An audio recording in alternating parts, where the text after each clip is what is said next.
All right, so back to the story. Basically, at this point, um, yeah. So I had a hurt leg. I had a hurt right leg, and I already had a hurt left leg in the tendon, same in the same spot. Left when I hurt in middle school, right when I hurt, because like I said, I wanted a first floor apartment. My mom didn't want to give me it, so I hurt my right leg because I didn't want to warm up. I didn't want to make too much noise for the people below me, and I did lunges and I hurt my leg, so I didn't warm up enough. And then, so I want my help from my dad because my dad's a doctor. So I'm calling my mom and I'm asking for help. Can I talk to dad? Can I please see dad? Can we please just everybody just make up and I have a hurt leg. Can you guys help me with this? And my mom was like, and I was like, Mama, because I said I can get back into basketball. When I play basketball, I can rap. Mom's like, you suck at basketball. What are you talking about? You're 24 years old. Oh my God, get a life. Get a life. Why do you still care about basketball? You suck. Now she's still stuck in the past. She's stuck from when I was really good. She knows that. My dad knows that. My dad thought I was going to play in the NBA. He told people that. People tell me that my dad thought so. The thing that happened was a shoot-away machine. And she's like, you suck? Yeah, I did suck after the shoot-away machine. It messed me up, and then my dad tried to fix it, messed it up worse, and it was all because of the shoot-away machine. When I was shooting, even on the shoot-away machine at the beginning, it was good. But it messed up the way that I shot because I'm picking the ball off the rack. It messed it up. It messed up the way I moved into shots, and that's why I was such a good shooter.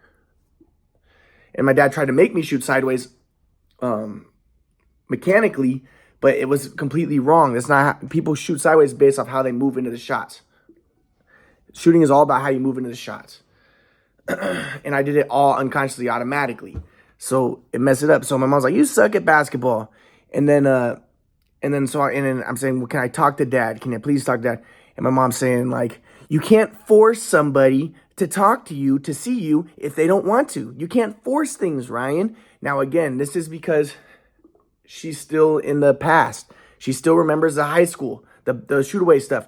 When my shot was messed up, my dad was trying to fix it. He was getting frustrated. We were both frustrated, but he was trying to help me. But he's saying, "Oh, you suck," and then we get in an argument, and I'd ask him, "Dad, can you come to my game, please, so you can look at my shot and try to help me fix it?" And he'd be like, "No, I don't want to." And then my mom would be like, and then my grandpa would come in and he's like, "Well, you can't, Ryan. You can't force things. You can't force things.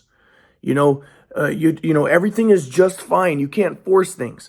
And I needed help with my shot. I didn't know how to fix it, and I was always such a good shooter because my dad always helped me.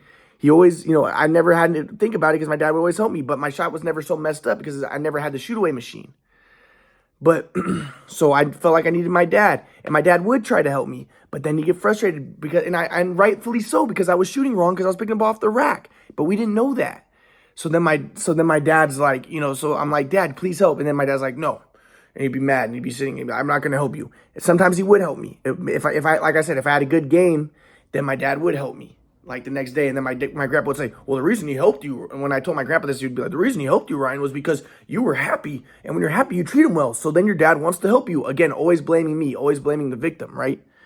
So that's the way I saw my grandpa. So I hated my grandpa. I thought he was a victim blamer, and I saw him as a white supremacist. That was when I was a communist. And so I was just like, I was like, "Dad, I need your help." So yeah, I tried to force things, but if it wasn't for the shoot-away machine, this wouldn't have happened. But my mom thought there was something wrong with me. They all thought there was something wrong with me. There was nothing wrong with me. I was a great player. Everything was great. It was the shoot-away machine messed things up. So, but she still thinks it's the same thing. She's stuck in the past. So I'm asking, back then you can't force things, Ryan. Ryan, you can't make things happen. Because my grandpa would be like, "You can't make things happen. Making things happen isn't the flow. You can't force things. Making things happen is not the flow." So, but I needed help with my shot, and I didn't know how to fix it. And because I was always unconscious. And if it wasn't for the shoot away, this wouldn't have happened. So at this point, I want help with my leg because I hurt my leg. And I really did. And my dad's a doctor. So I was like, "Can I talk to dad?" And my mom was like, you can't force things, Ryan. You can't force your dad to see you. You can't force someone to want to be a part of your life. We don't want to be a part of your life. So I was upset. And I asked my aunt. I was like, I called my aunt and I'm like, "Can you please,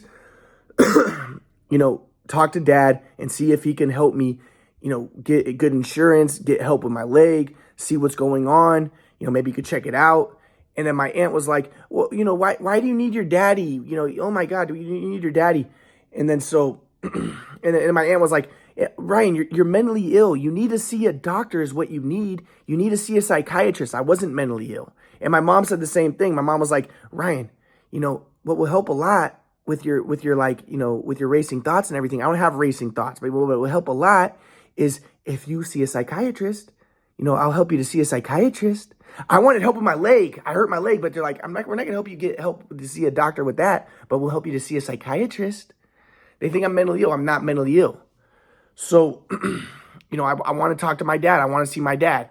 And then, so that's when I went to my aunt's house and I'd started talking, and it was early in the morning, and I talked to her and I was like, Aunt Rachel, I really need help with my leg. It's hurting. And my aunt was like, why don't you just do swimming? Like, why do you need to play basketball? Why don't you just do swimming? Because when I play basketball, number one, it helps me to write my raps, to be nervous and stuff. And I'm a good basketball player, and I could fix it if I had more videos. I want to get my game better. But, they didn't know I was a good basketball player because they hadn't seen me playing forever. They only remember from high school when my shot was messed up, my game was messed up because of the shoot-away machine.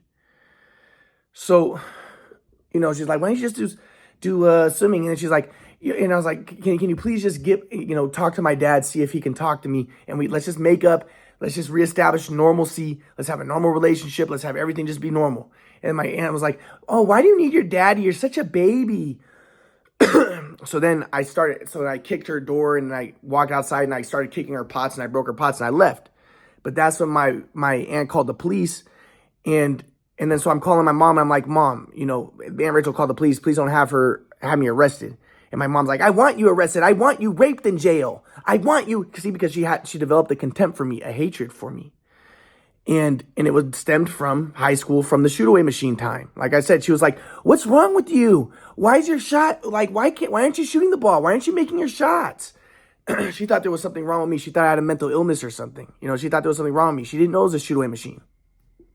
And it really was. If it wasn't for the shoot-away machine, none of this stuff would have happened. Because I look at myself back then. I was automatic. My dad messed things up with the shoot-away machine in the way he tried to fix it.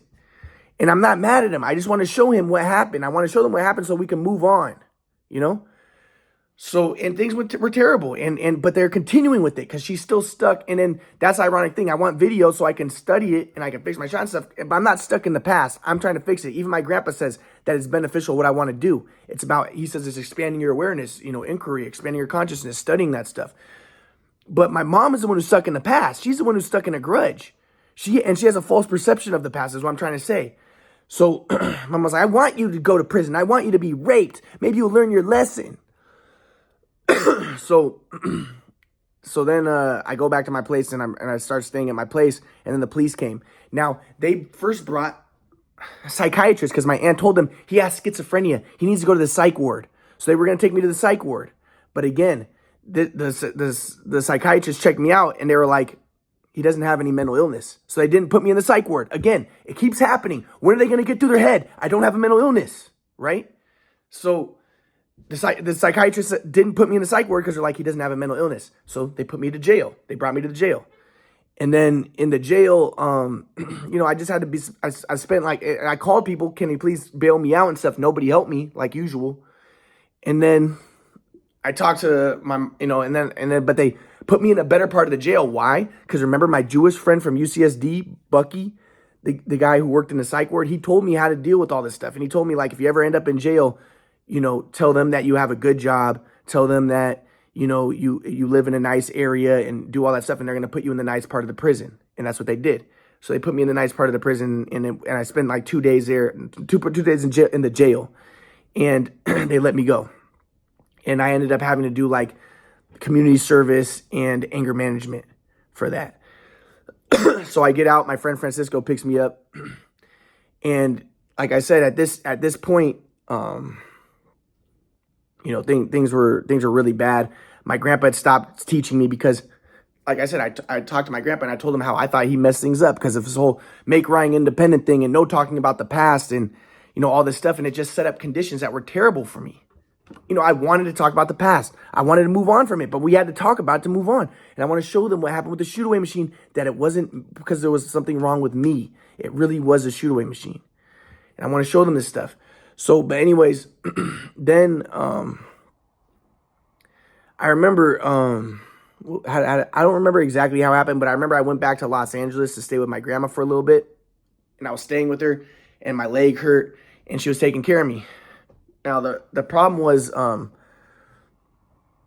yeah, so I was staying with her for a little bit, and then I went to my grandpa's house for a little bit, and he wasn't teaching me, but he allowed me into his house, and I started seeing an orthopedic surgeon, and the orthopedic surgeon gave me some stem cell shots for my leg. They gave me an MRI, and they said that yes, it was definitely pulled, and he said it was maybe torn a little bit too.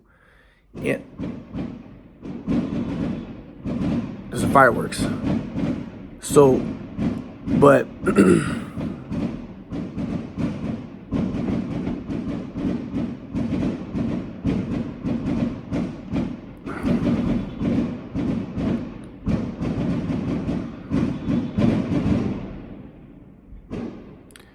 all right, so things were going out of control. I needed help with my leg. So then I think I went to back to my grandpa's place, and I was I was talking to him a little bit. I wanted help, but I went to see the orthopedic surgeon, and he gave me some stem cell shots. But the thing was, then I ran out of my medical insurance because it stopped at the age of 25. So I couldn't see that doctor anymore. So I needed to get new medical insurance. And that's when I needed, I was asking for help. I wanted my dad to help me. I wanted to see my dad, but my dad wouldn't see me.